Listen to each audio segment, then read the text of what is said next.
I'm the guys from North Idaho, right? But I was amused and impressed. There was a Coeur d'Alene firefighter off duty.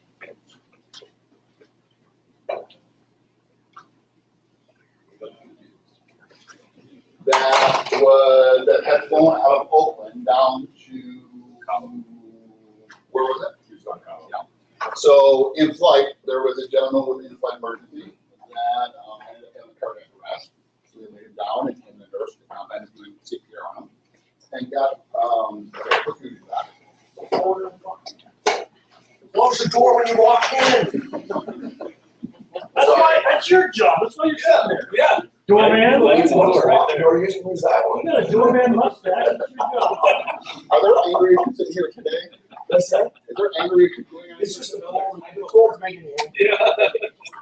So anyway, I came back with full perfusion. Right? Now, what they wanted to do was, I'm sure, knowing having been involved in that, what they probably wanted to do was land someone else and take them up to the hospital.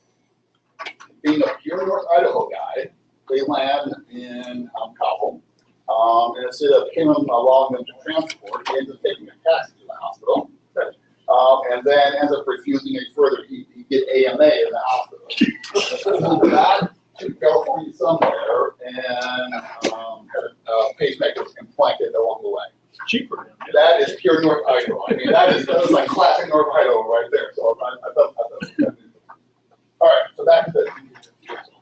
So we kind of hammered about the fact of getting a good OPQRST, and let me just tell you, folks, if you don't get this up front, this will come back to bite you in the butt in a huge way for what we're talking about today. Dramatic ways that started trying to get at you. So from a physical exam standpoint, the idea in terms of inspection, palpation, percussion. What are you inspecting for? I know what it says up there. I got that. You can read, right? So what else are you inspecting for? What does this mean in terms of increased diameter or paradoxical movement? So this definitely is one side versus the other, right? But what's this right here? Barrel chested. So the idea in terms of emphysemas that we'll talk about a little bit, the idea in terms of this huge expansion of chest along the way, right? Okay. What else are you inspecting for that's not common per se, no. I want to know about scars, right? I want to know about whether or not there's a pacemaker implanted you don't know anything about. I want to know if there's scars, do you have something in terms of removal? By the way, that's probably why there's atoms over one side versus the other, right? I want to know about whether or not there's any bruising. Did he take, speaking of trauma, did he take a shot to the chest you don't know about, and now he's in some sort of respiratory failure? In terms of palpation, the idea in terms of feeling for subacute air. We've talked about this before, and so the idea that the crepitus up above the neck or the chest gives you a clue both on the pulmonary side and on the trauma side as well. You said something about scars. Are there people walking around with cyst 21? Yeah. Probably more than you know. Probably not walking around as much. No, actually, there's some that do very, very well. And to that, the other scar that there's a possibility is these days for the lung transplant as well. Typically, it's going to be on one side, and it can be higher, it can be low, depending on what they end up doing for the procedure. It's going to be down the side or it can be across, and it just depends. Yeah. A lot of people have a lobe of the lung. Yeah, that's right. And especially like with cancer or something like that, it would be that possibility. So what is percussion? Because it's the lost hour in the pre-hospital side. Percussion. Put a couple of fingers on there and tap on it and see if it sounds hollow or dense or hard. So are you good with percussion? Basic variety. I don't know. I use it a whole lot. I've done it in my house for studs. But Are you good with it? Never do it. Yeah. So we learn now, and I've done it a couple times. Yeah, and I'm right there with Josh. The idea that when I talk about it, the lost art, and that it used to be taught all the time, an ongoing type of thing. And so the idea that Lehman come along and mess with you for a second. So the idea that when we percuss, just turn it down.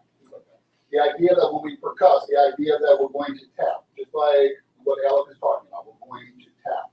And what you're listening to is sounds that come up from the upper versus the lower airway along the way. And the idea that you do it bilaterally along the way, so that when you have a fluid type thing, i.e. pneumonia along the way, it's going to have a different sound. It's going to have more of a filled type sound versus a hollow type sound that is just tympanic along the way. And so when we talk about percussion, that's what we're talking about, both on the posterior side and on the anterior side. Are you using your stethoscope at the same time, or just tapping with your fingers?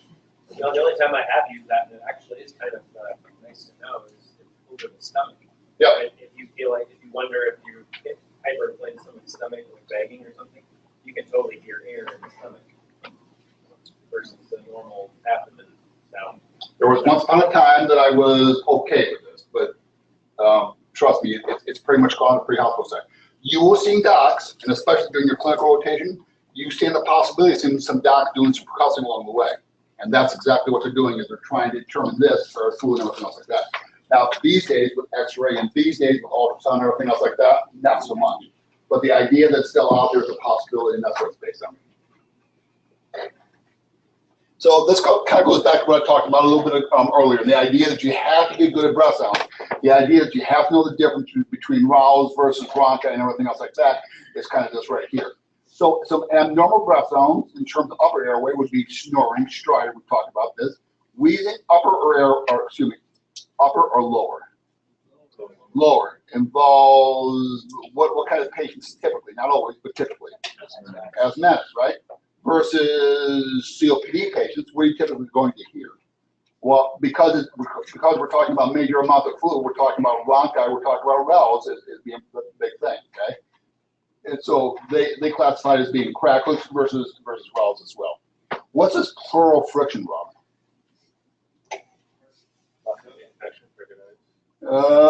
Not so much pericarditis, no. Well, there's not a reason that like pleural fluid that prevents the release.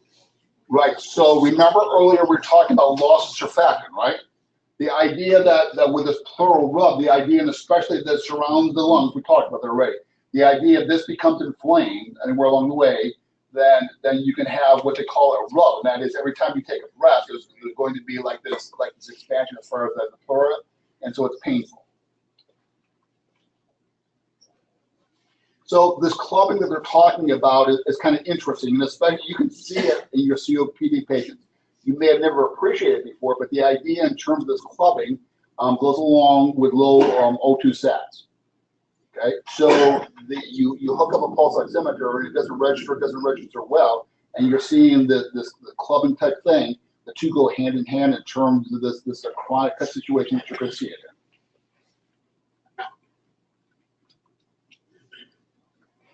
We talked about this a little bit in the last hour, but the idea that most of these patients are tachycardic, they live in this tachycardic thing because the heart gets exposed to this ongoing respiratory type thing. So instead of the nice 60 to 100 that you're used to, these patients live in this 120, 130 type thing. So don't be a wee bit surprised the fact that you hook up a monitor and you can see them on the side of the stack because this is kind of where they live. This pulsus paradoxicus, you remember this in cardiology? Got awful quiet in here. Pulsus paradoxicus. When they breathe in What was that? with respiration. Yep. So respirations, pulse disappears as you take a breath in. Okay, and that's this pulsus paradoxicus. And all they're talking about is not a cardiac issue per se, but all they're talking about the fact is that it kind of goes along with this respiratory presentation. Okay. What do you get if you see when somebody's taking a deeper breath, you see bigger spikes on the ECG?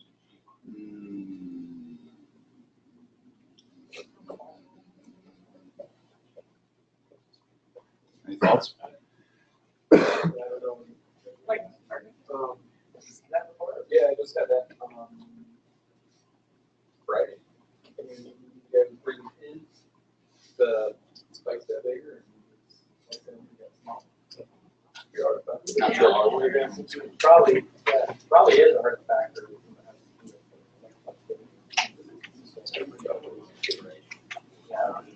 Not sure. All right. So The idea, and you already know this, but the idea in terms of trending on vital signs, the idea that they change over a period of time, but the idea in terms of getting a good baseline, that would include pulse oximetry. And pulse oximetry is only as good as the condition what's going on. So the idea that pulse oximetry is a slow trending, that's what it's intended to do. Slow trending that will take a minute or two to catch up with whatever the current situation is. That's why end tidal is such a big deal. That it's current time, current happens along the way, versus pulse oximetry, which is a slow trending along the way. So what you see right now may or may not be accurate as far as what the patient condition is.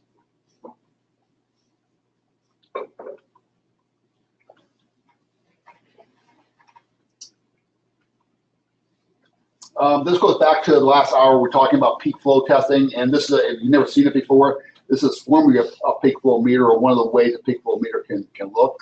And so it goes back to the amount that your person can blow in. So a normal type thing, for what it's worth, I'm not going to ask you about it, but a normal type thing along the way, somewhere for males, somewhere between like the 500 cc's that we talked about.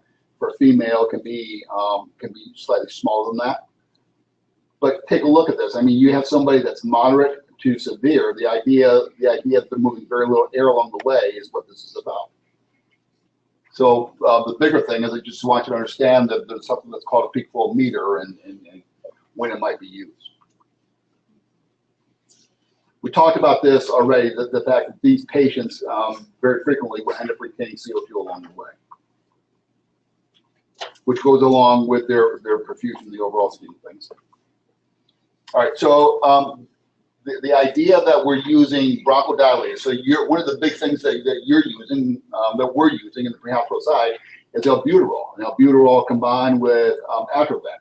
The idea that you have somebody at baseline in terms of what's going on versus repeated bronchodilators along the way, and how much more effective that their respiratory side becomes based on repeated treatments. And you start to see this shark fin effect here. You see this long expiratory type thing versus this that just a little bit later on ends up turning into a pretty nice waveform along the way.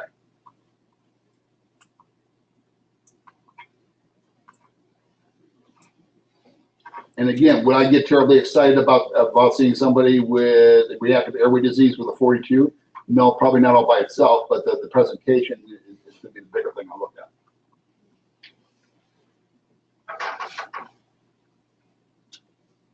So we get into this big discussion about whether or not we should give oxygen to the COPD patients. What's your thoughts? So what do you mean if they need it? What does that mean to you?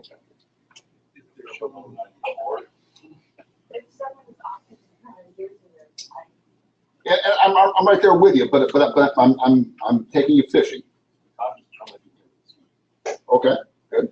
They also live on they're on the hypoxic drive, so if you give them too much oxygen, they can stop breathing. Yeah, and therein lies the rub. Okay, and I don't know about Josh, I don't know about you, but the number of times that I've seen where they have gone apneic based on that is less than a handful, probably one or two in a lifetime. Yeah. I would say the same thing, even in the hospital where sometimes they just get left on higher levels and then see an actual effect their respiration. Yeah. How much damage do we do in the pre-hospital? We don't. I mean, side. It usually takes a long. Yeah, and I guess I was going to qualify that say we can, but the idea that we do over a short period of time, probably not so much. So that's part of this right here. But again, let me take you a little bit more in terms of pushing that rock up the hill. What does that mean in terms of when we start oxygen? And I know that below 94% you can consider giving oxygen and everything else like that. I totally get that. But what happens if they're about 88%? I'm going to give them a high flow oxygen, and we get away with just giving them 20. So that's the point, folks, is that you're smart with what you're doing along the way. Not so much that you deny them or you give them anything else like that, but you're just smart along the way. You give them what you need to do in terms of keeping them within that pulse oximetry range and tidal range.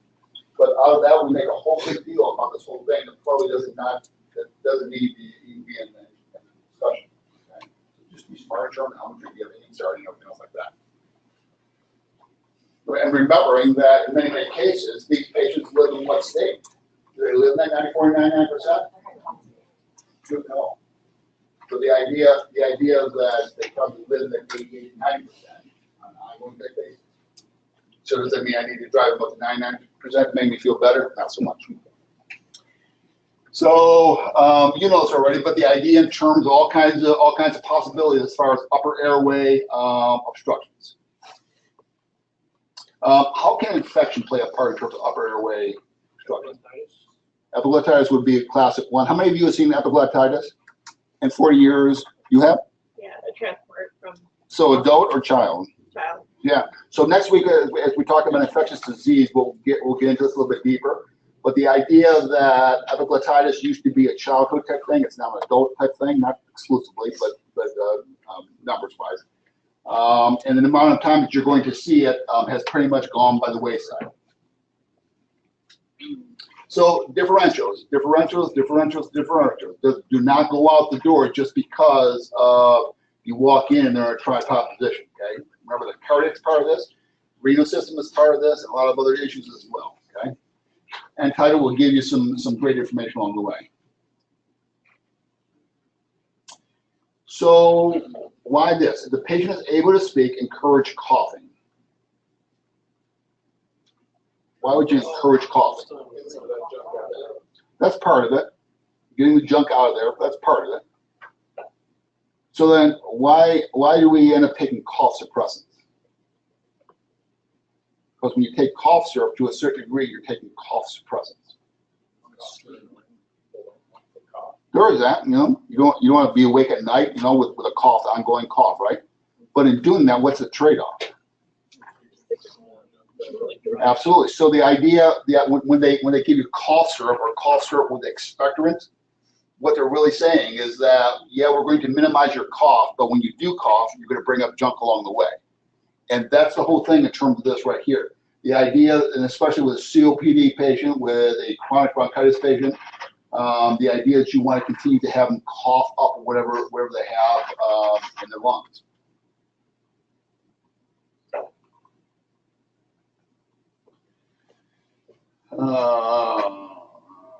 So all we're talking about here is with an obstructed airway, and one of the things we haven't talked about a whole lot to this point is that you have somebody with obstructed airway, they're putting a laryngoscope blade in their mouth, assuming that it is an epiglottitis, would not be cool.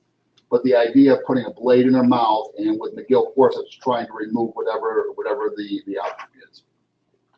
Meanwhile, this is dated, so you see administer abdominal thrust. Now administer chest thrust. So let's start talking a little bit about disorders. And so as I mentioned earlier on, the idea that we're going to classify asthma as a separate all by itself, COPD patient that would include emphysema bronchitis.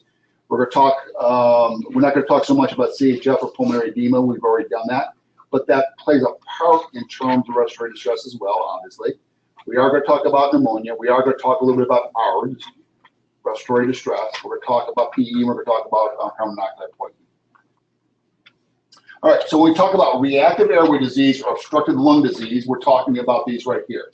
So the two are hand in hand in terms of the language, okay? When you're hearing about reactive airway disease, it's the same thing as this right here. So let's start with asthma. So asthma, chronic inflammatory disorder, results in widespread but variable airflow obstruction. So the idea that the alveoli are the problem in terms of opening up. It's a problem both in fluid, it's a problem both in terms of opening these airways, the smaller airways itself. When the airway becomes hyper-responsive, what does that mean?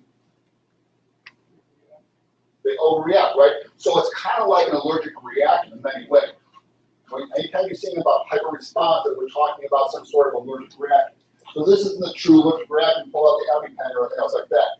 This is just the lungs itself, this is the alveoli itself in terms of trying to take care of business along the way, and they no longer can. They can be induced by lots and lots of different things. Everything from allergens to cat dander to dogs to on and on and on and on. Your asthmatics will know exactly what kicks them. For instance, my wife, typically December, So for some reason, the pine, don't have to by December, but the pine will just kick her butt in terms of kicking her as far as about a 2 week period of time. And again, springtime, the same thing in terms of the same type of pine, will just kick her butt in a big way. And the same thing for everybody different as far as the asthmatic. Sometimes it's about the smog, sometimes it's about the smoke, sometimes this goes on and on in terms of what's kicking her. Cold. This time of year, you step out into the cold, asthmatic step out into the cold, and that type of thing, they catch by taking a deep breath, and a lot of them will kick into respiratory distress because of that. As a 16-year-old gal, was not my pay, unfortunately. 16-year-old gal when I was back east that was playing basketball, winter night. Not unlike today in terms of temperature. Stepped outside after playing for about an hour and a half, 2 hours, something like that, when respiratory distress, called her mom, who was only about 5 to 10 minutes away, and mom gets there, she's laying on the ground, respiratory distress, or respiratory arrest, I should say, went into cardiac arrest, and ended up dying. So the thing that triggered her was the respiratory distress secondary to being exposed to the cold. So cold and wind, and you get one more thing that will exacerbate it along the way. Trigger causes release of histamine, and again, you start thinking about this in allergic reaction, but it's not the classic allergic reaction that we talked about last week or the week before along the way. It causes the same thing in terms of bronchoconstriction, bronchial edema. So check this out. There is a phase 1 to asthma. There's a phase 2 to asthma. Okay? There's a phase 1 to asthma. There's a phase 2 to asthma. I'll talk about that in just a second. What this is talking about right here is that 6 to 8 hours later, after this original response right here, the body takes care of business and everything else like that. 6 to 8 hours later, the immune system will rebound, if you will, in terms of starting all over again. Okay? This happens in kids much more prominently than in adults. Okay? So let me give you an example. You end up running on Johnny, who happens to be on the playground today at school. And Johnny has got asthma. He comes down with a little bit of difficulty breathing. You get called for this child. He uses an inhaler, life is good, parents is there, they refuse, the child says, this is normal for Johnny, no big deal.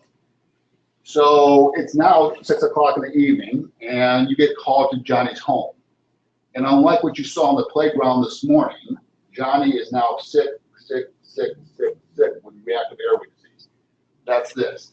So phase 1 was the initial thing. So phase 1, typically a bronchodilator, albuterol will take care of business, no big deal, and they do fairly well. Phase 2, on the other hand, bronchodilator will no longer work, SVN will no longer work, CPAP sometimes will work, epinephrine not always. So these are sick kids that. Sorry, I had this spider descend almost on my head. we're trying for allergic reaction here.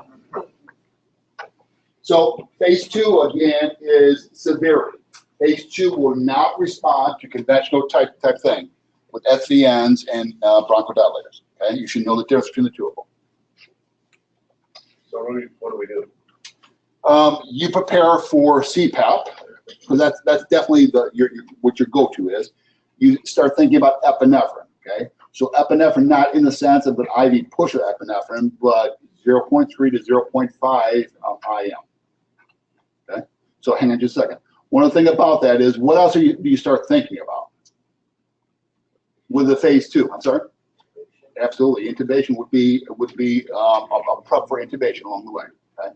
Sick kids, Mike. So in this scenario, where would you start thinking sulfate? Great question. So I told you yesterday that we would talk about MEG sulfate today, and so my thing to you is that MEG sulfate is becoming part of the standard as far as using for respiratory distress. The answer to that is, would I start pulling out MEG sulfate for phase 2? Yeah, I would. And what's my dose again? 1 to 4 grams, right?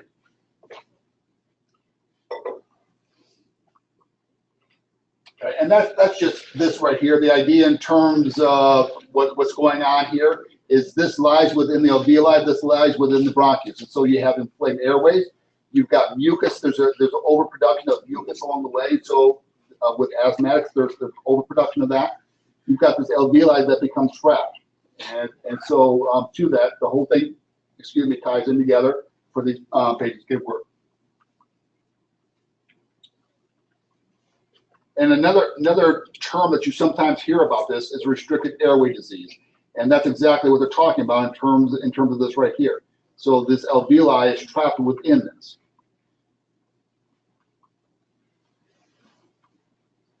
So without going back through the OPQRST, think about where we just came from a little bit ago. The idea that you want to ask specific questions to each one of these as to what has worked for them and not worked for them and what their history is along the way.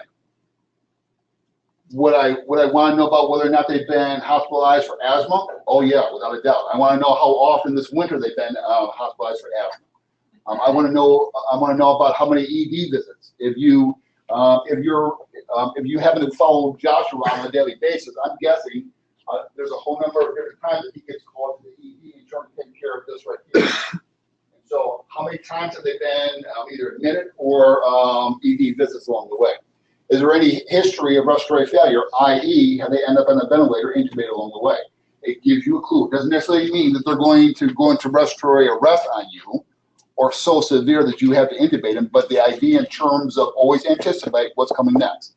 And the next is the possibility you have to intubate these patients. Is it a good thing to intubate these patients? Should be doing it early on. Why?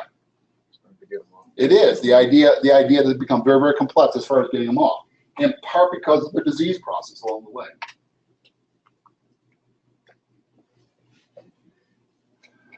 Why is wheezing not present in all asthmatics? It's a big point. You're always expecting to walk in on this 4-year-old, this 5-year-old with a history of asthma. You're always expecting to hear expiratory wheezing, right? By the way, when we talk about wheezing, it can be both inspiratory and expiratory, but in most cases we're talking about expiratory. You walk in the room, you're expecting to hear about this expiratory wheezing. Why would you not? Might stop them with much air. Absolutely. The idea they're moving little or no air whatsoever, the idea gives you a clue about their severity of disease or severity of what's going on, condition. The idea that once you start moving, you start hearing wheezing after treatment along the way, you talk a long, deep breath for yourself because the possibility that they're actually getting better instead of worse. Talk about this in terms of hyperinflation of the chest. You can see it with asthmatics, but much more common in terms of COPD patients per se. Bless you. The idea in terms of carefully auscultating breath sounds both the baseline and ongoing basis after treatment. So one of the things I can tell you that happens in hospital is, so while you start a NEP treatment or you're starting CPAP, you put NEP in line with that. The idea of what's going to happen in hospital is they're going to carry on with that treatment. So Josh, I'll have you pipe in here in just a second. So how many albuterol treatments or how many NEP treatments do we end up giving to our patients? So from your transport time, you might get in 1, maybe 2, right, for typical transport. So what about Bethany from you, where you're with your patients for 45 minutes to an hour? How many NEP treatments are you going to give? Well, it depends on how much as many for albuterol, not for the duodenum. So does that mean 1, 2, 3, 4? Is there any limit to it? I'm taking you somewhere, so just. Yeah, I don't. I mean, I've seen up to 3. Okay, so exactly that. Protocols will say typically that you give 2 to 3 NEP treatments in a pre-hospital setting. Okay, and most protocols will say that when we talk about dual NEP, we're talking about albuterol and abrevent or ibuprofen. Okay, so that dual NEP is about giving 2 to 3. Now most protocols will say only use ibuprofen once, first one only, to help drive secretion along the way, and don't follow up with ibuprofen along the way. But you can follow up in terms of the second NEP treatment along the way. So what's going to happen in hospital? Sometimes we'll put people on continuous albuterol, and they'll get in 3 hours, they'll get 15 milligrams an hour, so that's roughly 24 albuterol treatments. Why do they do that? Just to keep it open. Absolutely. So the idea that you and I limited in terms of how many we're going to give along the way, only the rest of that process is how open are we going to get in terms of this right here, in terms of doing X-ray, in terms of doing NCAT and everything else like that. It's determined in terms of how many you're going to do along the way, based on what's going on as far as opening up that the lung, the alveoli. Yeah. So, no, I'm just saying that the reason we're doing that is trying to get the alveoli open along the way in terms of everything like that. You're, it's tug of war. The body's trying to close up, and you're trying to pull the other way. Right. So, at the moment you stop that treatment, it might start to. right. So here's the other concept, and again, plug into this. The other way that I've seen it, and the other way that I sometimes used it, is what is the side effect of albuterol? Tachycardia is probably the most classic one, right? Can you have anybody with a little bit of chest pain going on with albuterol? Possibility, right? So the other way that sometimes gets thought of is that you stop giving albuterol by the time they start maxing out in terms of heart rate. Yeah. So again, that's another way of thinking about this as to whether or not you're going to give a second, third, fourth type treatment along the way. Now in town here, obviously you're with your patients for maybe 15, 20 minutes, right? But the idea of going to a second net treatment based on the condition of your patient, if they're still not moving a whole lot of air, guess what they need? Second treatment along the way. I would say don't worry about heart rate unless they have cardiac, underlying cardiac issues. It's the only time I've ever seen doctors even nervous about heart rate. As a kid or whatever, they don't care. Because they have a young, healthy heart along the way. Yeah, absolutely. Make sense, folks? So the idea in terms of your thought process as far as treating these patients starts with that breathing treatment along the way. It's not the sole thing, but it's one of the considerations. Okay? And so to that, auscultating breath sounds both as a baseline, what happens after that breathing treatment, and whether or not they're getting better or worse. The sharp fin waveform that you've seen so much in capnography is certainly a part of this. You can have somebody with asthmatics that has a fairly decent waveform, doesn't have to have the sharp fin, but it's certainly one of the things you consider, one of the things you take a look at as far as capnography. So why, we've talked about this already, but why would your end tidal drop below 35 for somebody with asthma?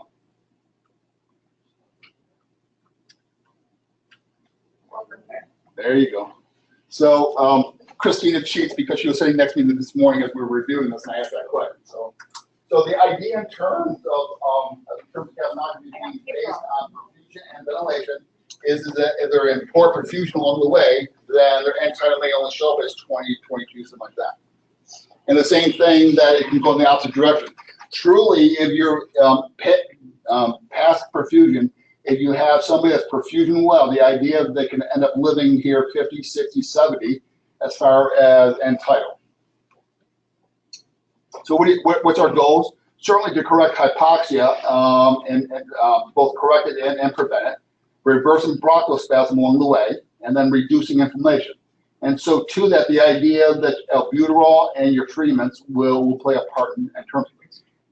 And then maintaining the airway, supporting breathing. And we talked already about giving oxygen as needed, or even assisting ventilations as you need it. All right, we're going to talk about CPAP here in just a second. The idea though of getting a cardiac monitor on, why? It should be your routine, you're exactly right, but why? Exactly, so to that, not only about arrhythmias, but the idea in terms of sticking it on to help you. If you're busy taking care of these patients in terms of CPAP or bagging these patients, you're probably going to be too busy to try to get vital signs on ongoing cases, right? So the idea that you start sticking a monitor on all these patients who are critical, anywhere close to being critical, to give you a baseline and then continuous update along the way. And that's what your monitor will do. But you have to be smart about using it. We'll talk about CPAP here in just a second. So beta agonist is nothing more in this case than albuterol. Although, catch this. When we're talking about beta agonists, we're talking about this whole group, okay? But in most cases, 99% of the time, what you're going to see in the pre-hospital setting, what you're carrying in the pre-hospital setting, is albuterol, right? But know this, there is a whole list of other drugs that are out there that are considered to be beta agonists, okay? So it doesn't have to be just albuterol all by itself, yeah. So albuterol being a beta agonist, do we consider that a beta blocker overdose? You can. The answer to that is you can. But you're not going to get a dramatic effect in terms of that. But there is that possibility. Some talk about that, maybe. There's an albuterol specifically like beta-2 targeted. It is. It is. And yet there's some that will say that it gives a little bit of a beta-1 kick, that you try with beta blocker overdoses. I mean, how much, like, do you have to give before you A fair amount before you ever see effect of it. And yet there's those that's kind of like the discussion about giving glucagon as well, that you need 3 to 10 milligrams, and yet we only carry about 1 or 2. So there's kind of that same discussion. All right, so the other thing you're looking for in a house is atropine or ipratropium bromide, okay? And we're going to talk about that next week. I thought today, but next week, okay? But anyway, the idea in terms of one of trying to open up the alveoli, the other one in terms of trying to dry up secretions along the way. So the other way that you know about how fragile or brittle, we sometimes call them brittle COPD patients are, is by those that are on steroids on an ongoing basis tell you a whole lot about their severity. Those that are on prednisone or live on prednisone, and prednisone is a nasty, nasty steroid along the way. But the idea that they've been on steroids on and off for a period of time tells you a whole lot about their severity. Gives you clues in terms of the condition. So we talked about, a second ago, we talked about giving IM epinephrine for these asthmatics, but the idea in terms of extreme airway reactive stage. Now check this out. You may walk on scene not knowing anything about the phase 1 versus phase 2, right? You may never know anything about that history. But the idea that they present themselves and being very, very severe along the way draws you towards getting epinephrine at that point. So they don't have to walk through the stage in phase 1 and phase 2 in order to get to epinephrine. Does that make sense? So all based on their extreme case, the idea that you're going to pull out epinephrine and go in that direction. And by the way, this is kind of the same place in terms of, again, talking about MEG. MEG has become part of the center stage, if you will, as far as using on these patients along the way. And the other thing about it is that those that are carrying salumendrol in the pre-hospital setting would be a consideration of giving it right here. So status asthmaticus, easy for you to say, is considered to be stage 2, or phase 2 asthma. Okay? Same thing. The two go hand in hand in terms of terminology. Okay? Severe prolonged attack that cannot be broken by bronchodilators. Greatly diminished breath sounds, recognizing imminent respiratory arrest. Okay? The worst case scenario, circling the drain. So I've got a theory, and it's only my theory. I don't know if that's got proven along the way, but I've got a theory. My theory is after seeing enough kids that have been respiratory distress, those troopers that we'll talk about in a couple of weeks, those kids that are exposed to croup or end up with croup go on to being asthma very, very frequently. And I've seen it. I've seen enough of it to realize that there's probably some correlation there. I can make my first million based on that. But the idea in my mind is that clinically I've seen enough of those patients, but I don't know about you, I've seen enough of those patients that end up becoming asthmatic. Yeah. I think that you have a good theory, but it may be that they actually have reactive airways, and so the fruit that they're getting causes more severity. Yeah.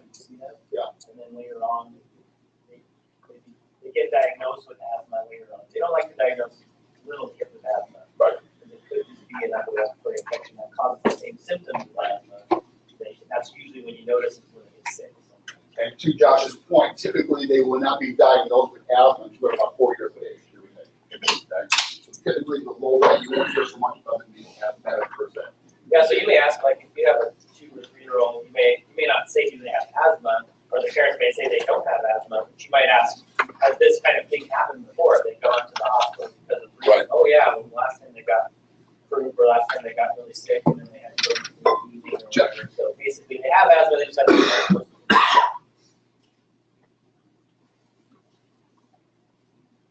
So our management, as we'll talk about with kids here in about a month or so, our management could be primarily the same, although we'll talk about some differences, some finer differences along the way with that as we get there.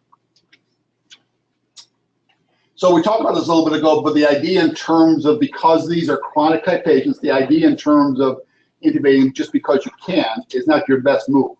It's not going to be so much you, because it's not going to matter. You're going to drop your patient off, they're going to be moved on to a respiratory therapist or intensivist, but the idea in terms of then managing them on ventilators, the idea of getting them off ventilators is a real big deal to them and to the hospital folks.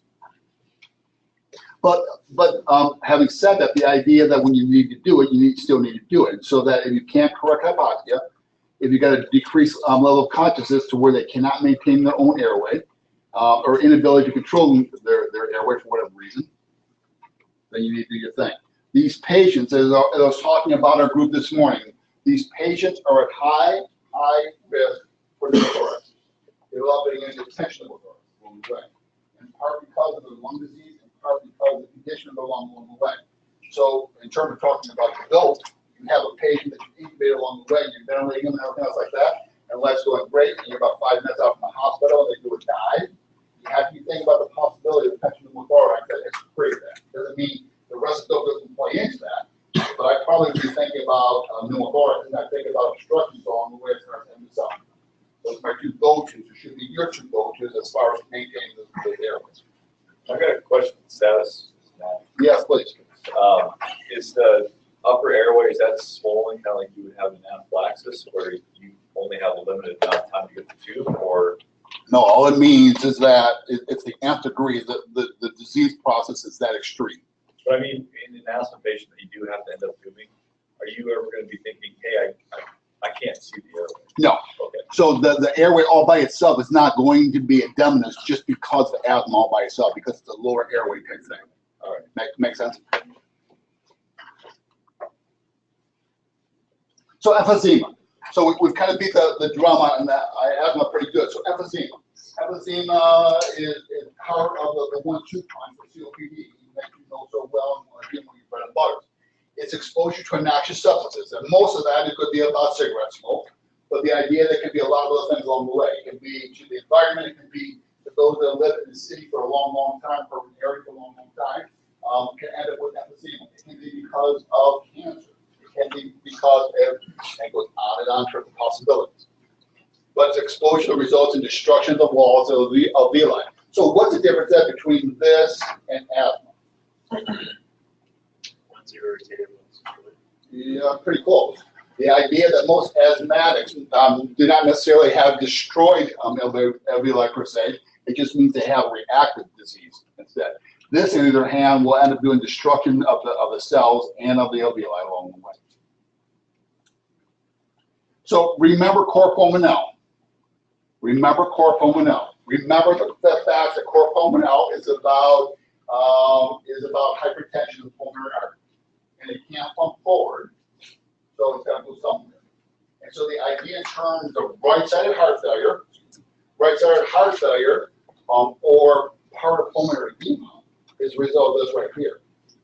So again, one more example as to where the respiratory side and where the cardiac side come together. Make sense? Why do you see cor pulmonale with right-sided heart failure on the left side? So think again about what the definition of cor pulmonale is. Pulmonary hypertension. Secondary to what? It's not able to go forward Because why? because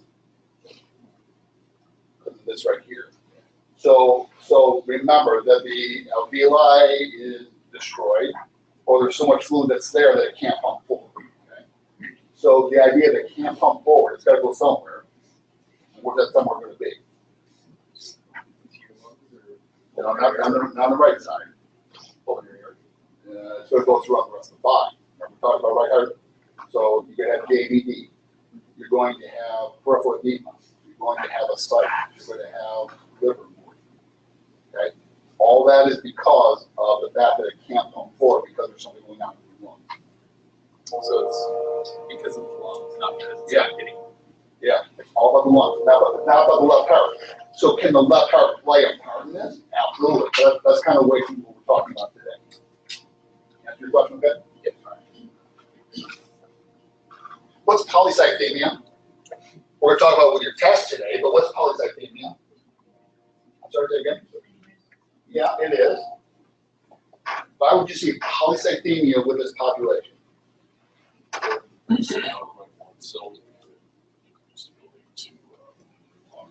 Awesome. Exactly right. So the idea that thick plays a part in this very thing. The idea in terms of too many red blood cells, what happens to your blood? It's thinner or thicker? Viscous, very, very thick. It's like motor oil that you haven't changed in your vehicle in the last 2 years. It's gotten very, very thick along the way to come forward. So then what would that mean for your patient because of this right here? They're at risk for what? Clots and what else? MIs. They're at huge risk for MIs along the way because they're very, very thick along the way. Okay? One more reason to be thinking about cardiac monitoring. Would you notice the difference in the color, like infrared versus? You would have to. The answer to that is you can, but you would have to see a number of different cases in order to realize that. I just had one, not of this, but I was thinking. It tends to be a little bit darker res than not. Hey, Gary. Yes, sir. I don't know if you just said it, but it's not because there's more red blood cells. Yes. It's less. More red blood cells. More red blood cells. Over thing of red blood cells. And so out of this whole thing, not only do they have emphysema/COPD, but there's an increased risk of infection. So what kind of history do you hear about this right here going along with COPD? Yeah, pneumonia is a cohort of this. We'll talk about pneumonia separately, but pneumonia is a cohort of this, that COPD patients, and especially chronic bronchitis patients, are set up for pneumonia along the way.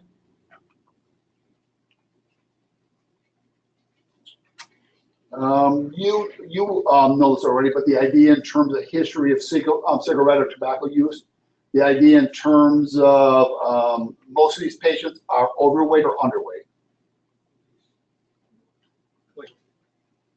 They're skinny. Yep, this is a skinny, barrel-chested, ruddy. When they talk about ruddy, talking about red skin. Polycythemia, red skin go hand in hand, by the way, folks. So polycythemia, red skin. That's it for these folks, because they're very, very ruddy, very thin, barrel-chested. You can see their ribs. So getting back to what Al talked about earlier, asked about earlier, the idea that you can actually see retractions within their ribs, intercostal spaces, based on the way they appear as well. So their lack of cough, when they end up getting sicker and sicker along the way, they lose their ability to bring up anything in terms of this cough, and that's one of the things that goes along with it.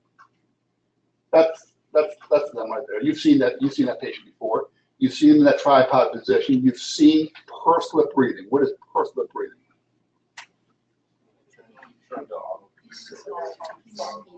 So you walk into the room and you hear.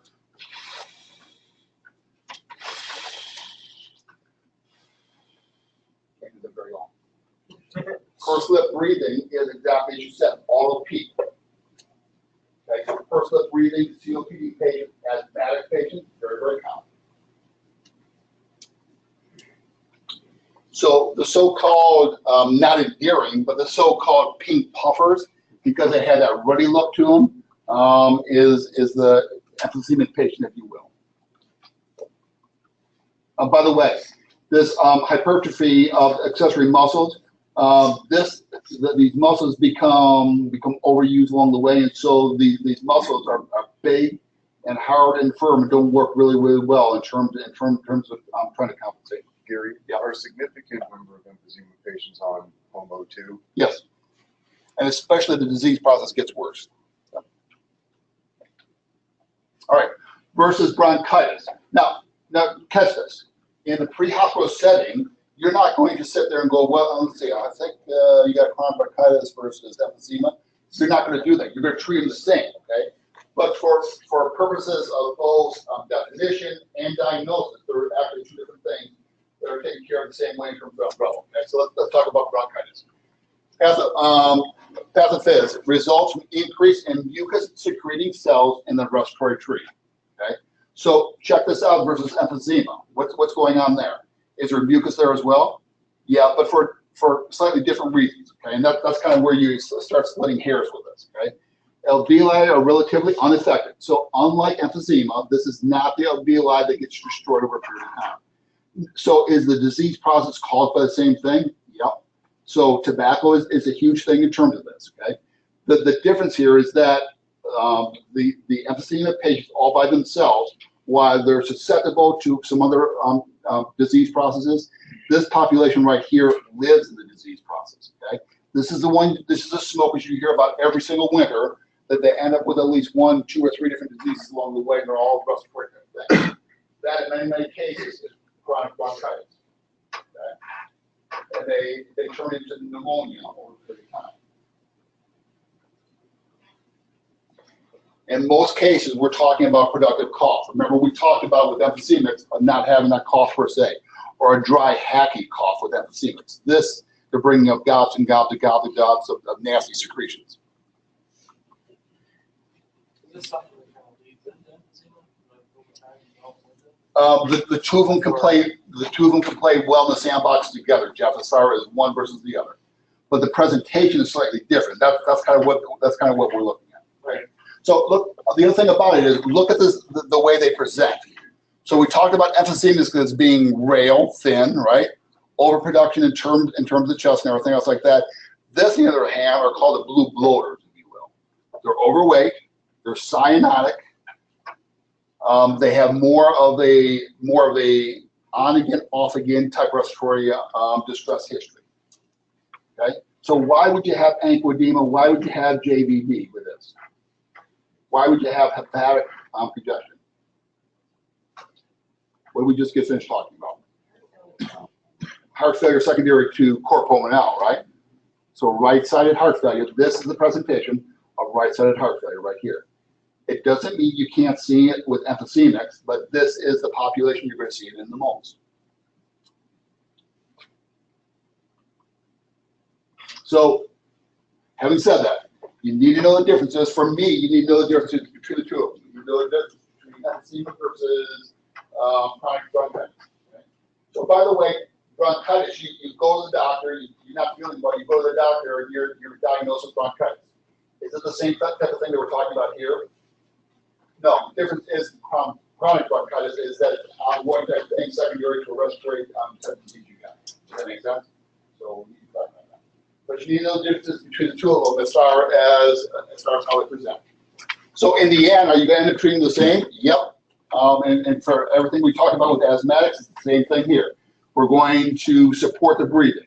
We're going to leave them in that position they're in, especially for these right-sided heart failures. Trying to lay them down, they're going to come up fighting and swinging and everything else like that. So put them into a sitting position. Make sure that you're doing ongoing O2 sats and N-Kito. N-Kito is like huge. It's big business here for you. Again, we'll talk about CPAP here in just a couple of minutes, but the idea in terms of what does CPAP do, and let's get started now, and then we'll kind of dig into it here just a little bit. What does CPAP do?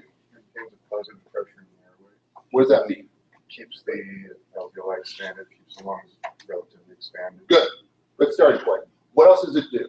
Shoves the fluid back out of the lung space. Okay, for a temporary period of time, right? What else does it do? There's something else, and it's huge. Yep. Hopefully it improves oxygenation. That's kind of the goal, right? What else? Yep. By doing the stuff that it does. What else does it do? There's something else that it does that's big time. Has an effect on preload. Is preload and changing that preload, do you suppose that would be good in this population? In a huge way. Right? So to that, there's good news, bad news about it. It has an effect on preload, meaning it's going to lower their blood pressure, but most of these patients are hypertensive to begin with, so they can take that. But the other thing about it is it improves the efficiency in terms of that preload back to the heart, which is exactly what you want for this group.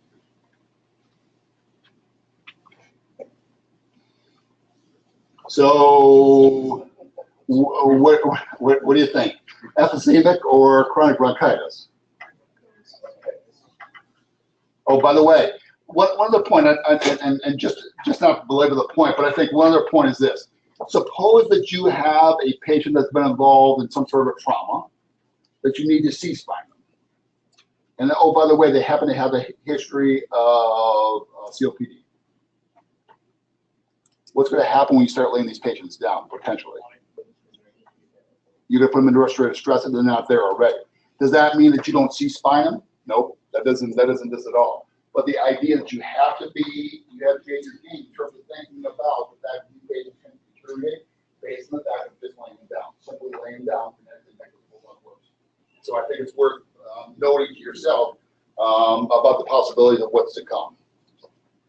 Would I think about getting rotated or moved onto the lateral side? Yep. If at all possible, I would. Could we just keep him on the kid the whole time? Yep. Yep. Absolutely. And that might be a smarter way to go based on what's going on. So 58-year-old male patient who's obese, history of two MIs, long-time smoker. What are you already thinking about? What else? Hypertension certainly would fall into that. What else? Is, and you know, because we're talking about a pulmonary type thing, is this a pulmonary type thing, or is this a cardiac thing, or is this both? Are the two tied in together, right? It's got chest pain, respiratory distress. So again, you know, your differentials are both on the cardiac side and the respiratory side as well. He's got a pulse of 116, blood pressure of 148/90. He's got respiration of 24, statin at 82% room air. How do you want to do this guy?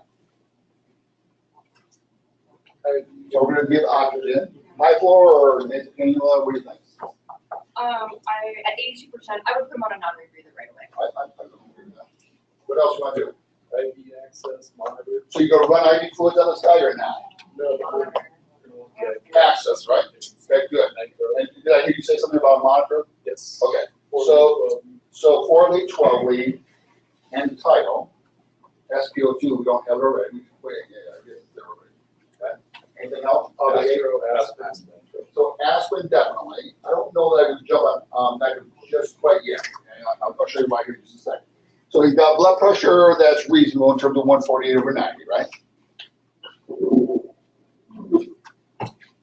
He's got inspiratory crackles, expiratory wheezes. Inspiratory crackles, expiratory wheezes.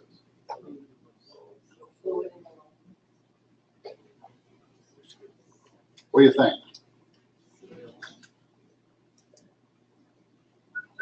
Fluid in the lower, so possibly wheezing, so constricted on the way up. Okay. So, As a consideration. The fact that he's obese would set him up with both CHF and chronic bronchitis, right? Josh, why would you have inspiratory crackles and expiratory wheezes?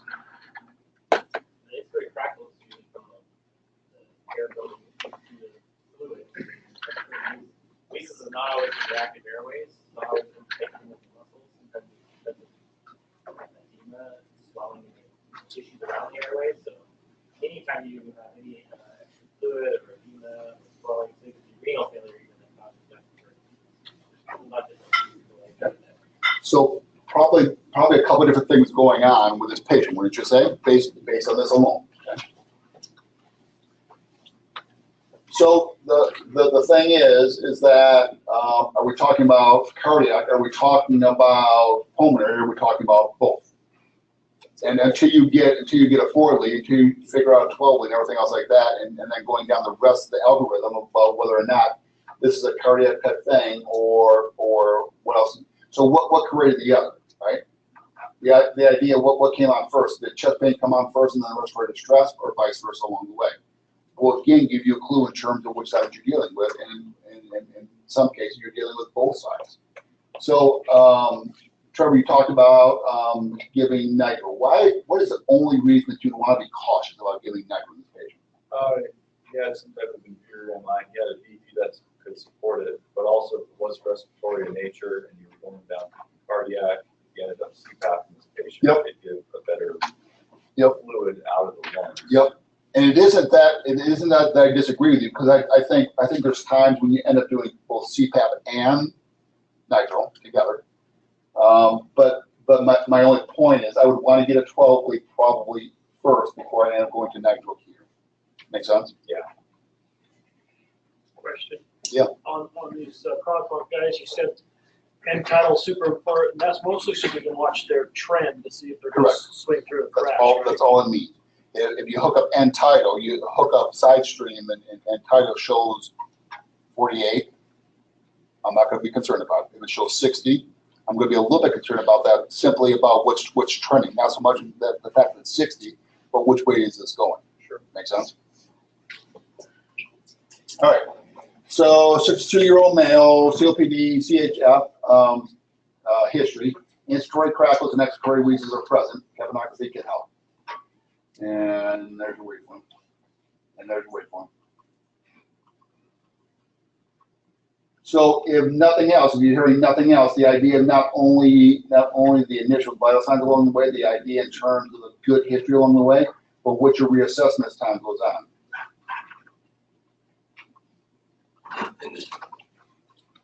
So CPAP.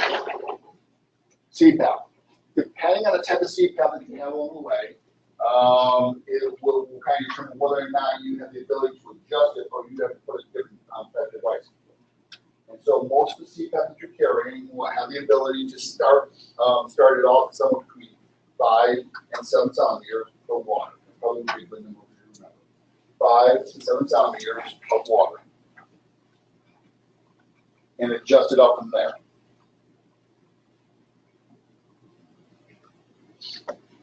So it's a number, and the thing about it is it's a starting point. It's kind of like dopamine that you start at 5 mics per kilogram per minute. It's kind of the same thing in terms of CPAP, that you start off at a number and titrate it up from there. Okay? So let's do a little bit of talking.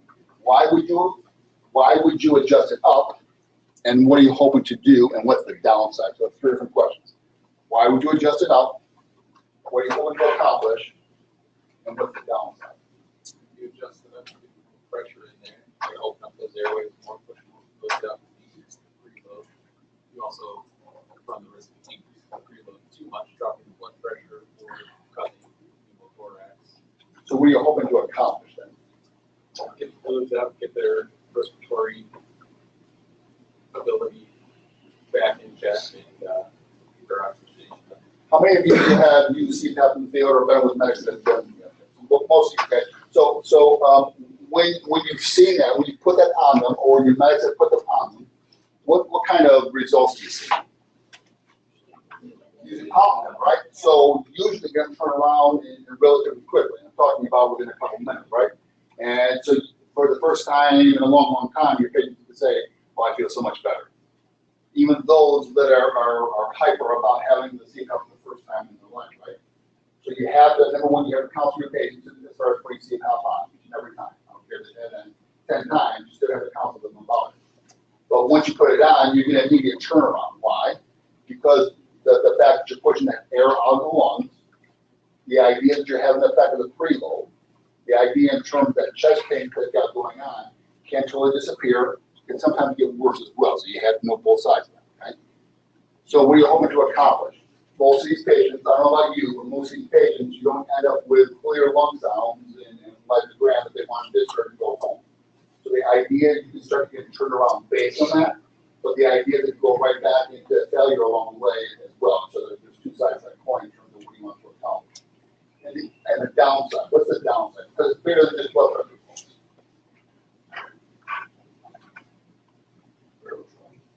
Yep. Barrel trauma over a short period of time. What else? Because of that barrel trauma, what else? Yeah, touching them would be the other thing. So the more you adjust this up, the more that you go above 5 to 7.5 centimeters of water, the greater chance you stand in terms of creating the barrel trauma and the pneumothorax going away. So most of the protocols will say that you hang out somewhere around that 5 to 7 as far as CPAP. You can adjust it up. Some protocols will say you can adjust it up as needed, titrate it up as needed. But again, you can keep your hands back along the way by adjusting it too much, too fast, too soon. Yeah. So on our feet, we can adjust all our one. That gets pretty dangerous. Yeah, I don't know why. So anything above 15. Yeah, 20 is kind of like the opening pressure of the esophagus. So we start getting up to 20, you start to push more air into the stomach. That just makes it positive with manufacturing. Yeah. But what they were after was they gave a whole lot of flexibility on the way. You can have some patients that are high as 12, 15 along the way because that's what it takes to open them up. But again, there's dangers associated with doing that. Okay? So, Josh, just real quickly, what's the difference between CPAP and BiPAP?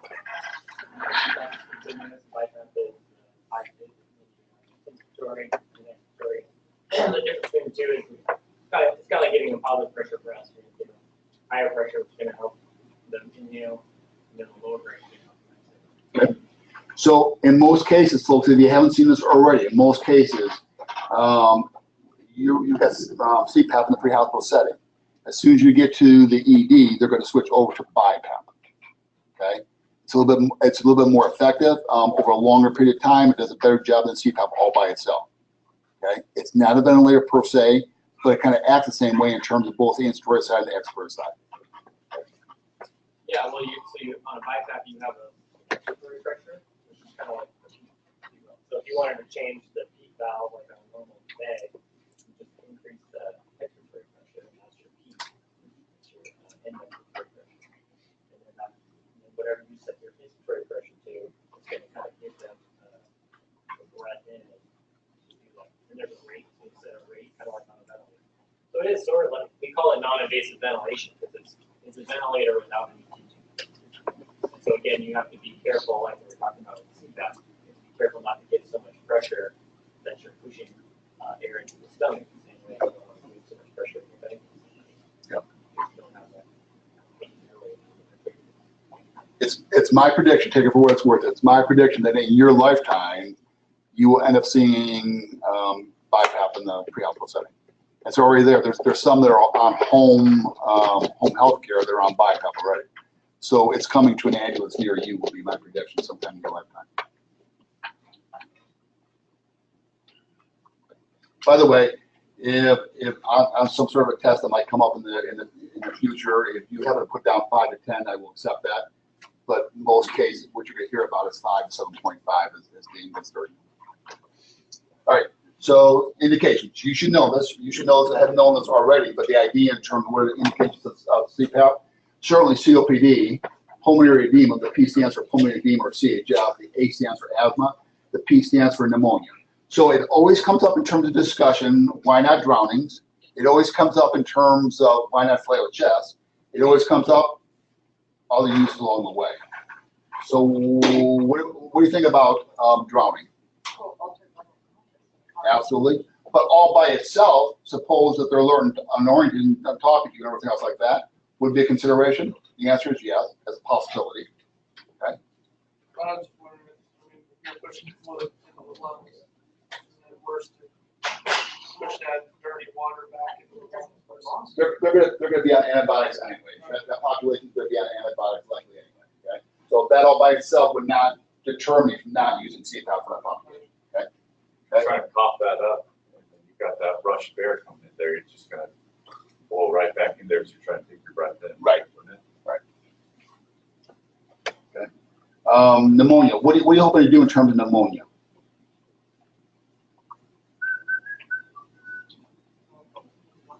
Very same thing. Very same concept in terms of all that fluid sitting there. So will you be as successful with using this on pneumonia as you will with CHF or COPD? No, because it's an infectious disease that's creating this whole thing. What you can do is improve their oxygenation. That's the bigger deal, what you're trying to do with pneumonia. Okay? But all by itself, you're not curing. And just Josh just got finished explaining what BiPAP is versus CPAP.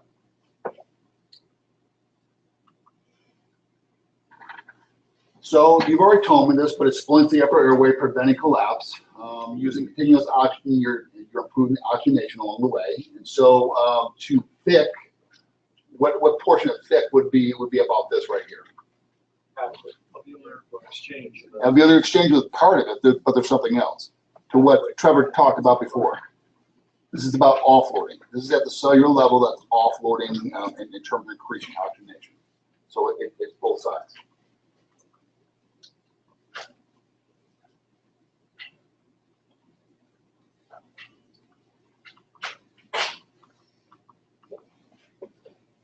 Decreases the work of breathing in many cases, improves oxygenation, reduces positive pressure in the thorax. So this is kind of the negative pressure versus the positive pressure is what we're talking about here.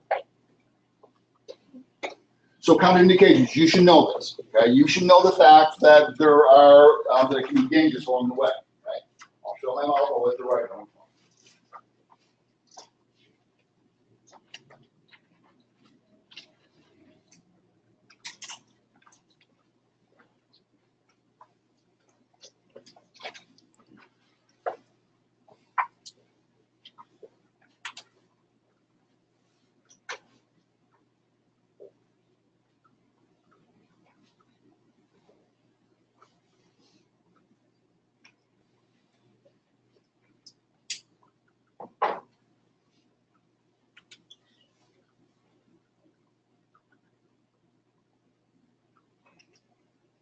So if you look at this list, probably the most classic one, the most common one is, here's Gary's point. You take it for what it's worth. If you're putting somebody on CPAP, you have to be in the business of setting up for RSI. You have to be. You have to be about the possibility. The next step is if this doesn't work, you're going to intubate your patient. And so taking a look at your patient in terms of figuring your RSI, perhaps drawing up your medications if you're that convinced. The idea of getting out your equipment, the idea in terms of having suction available, the idea, it goes on and on in terms of thinking about next steps and expecting that. And going along with that ultra level of consciousness, certainly that respiratory, the tachypnea can turn into respiratory arrest. I talked already about pneumothorax, and pneumothorax, not just a pneumothorax, but tension pneumothorax developing over a period of time. Your hypovolemic shock, because this has a part on the preload along the way. Can they have an MI with hypotension? So the possibility is yes, but based on just this right here, you'd have to have some severe ischemia that you should be able to catch with a monitor in place. So you would expect to see ectopy and increased ectopy along the way in order to get there. So all by itself, that isn't a major thing.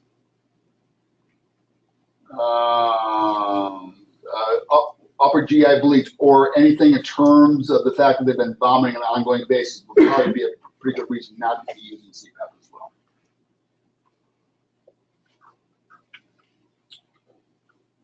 So we've kind of talked about this, the idea that they can aspirate into that mass, the idea they can aspirate into the lungs because of that, the idea that we'll end up drawing secretions along the way, the idea that because of the preload, hypotension is one of the contraindications as far as starting in the first place. We talked about pneumothorax, and certainly because all that air that's blowing into the face can have corneal drying. All kinds of different systems out there. The difference between this versus this is old school, but this is where we started in terms of pre-hospital CPAP. This was a machine that you end up using, and then you attach tubing along the way. This is still out there. There's a possibility you can see this, and there's just corrugated tubing that comes off of this and ends up into a mask, and so you just control with this right here. This is the most common one that you'll see, or something that is close to it. Most common one, and that your valve is right here.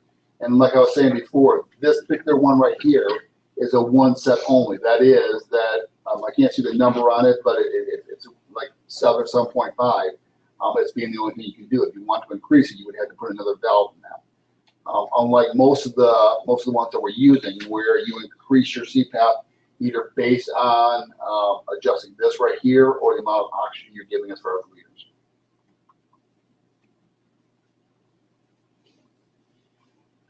The idea that you do not want to leak with this, the idea that you're counseling your patients again about what's going on. Do you end up giving somebody that is really, really anxious with this, do you end up giving a benzo in order to chill them out a little bit? Mm-hmm. I've done it a time or two. What's the upside or the downside to it?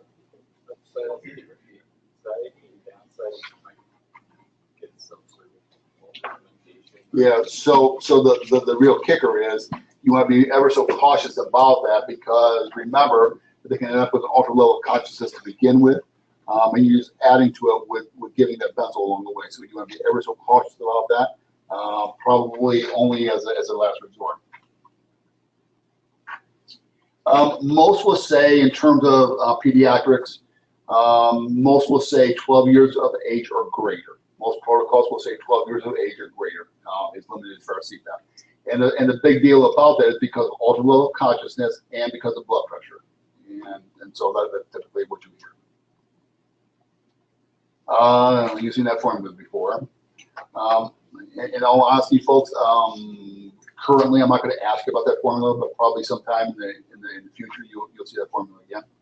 But just a reminder, terms, and the only reason I throw it in here is that with CPAP, your oxygen will be chewed through in a matter of minutes. And so this 22 minutes that you see right here probably will only last you somewhere between 10 and 15 minutes on a D-size cylinder.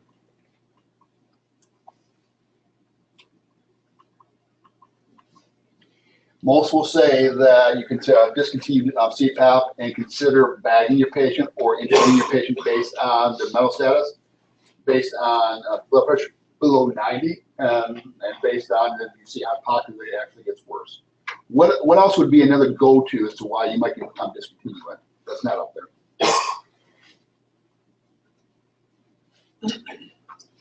How do you know that your patient is hypoxic? Yeah, that'd be part of it. SpO2 falls off, right? What else? How else do you know that your patient is hypoxic?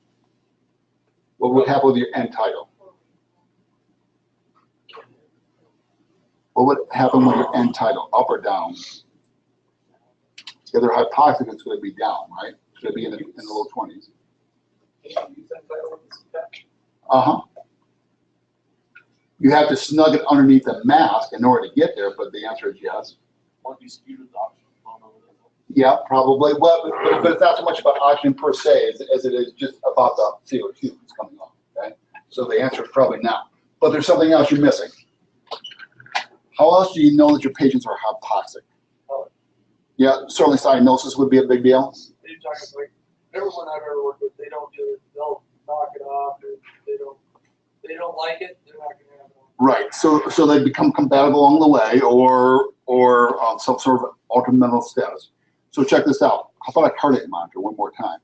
What's going to show up on the cardiac monitor? Ischemia. And what else? So they live in tachycardia. If they become hypoxic, what's going to happen in terms of the monitor? Bradycardia.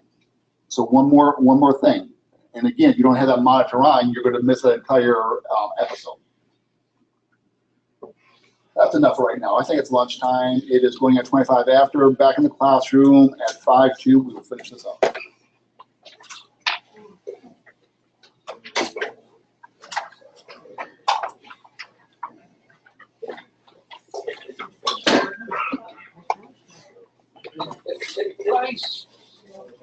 Again.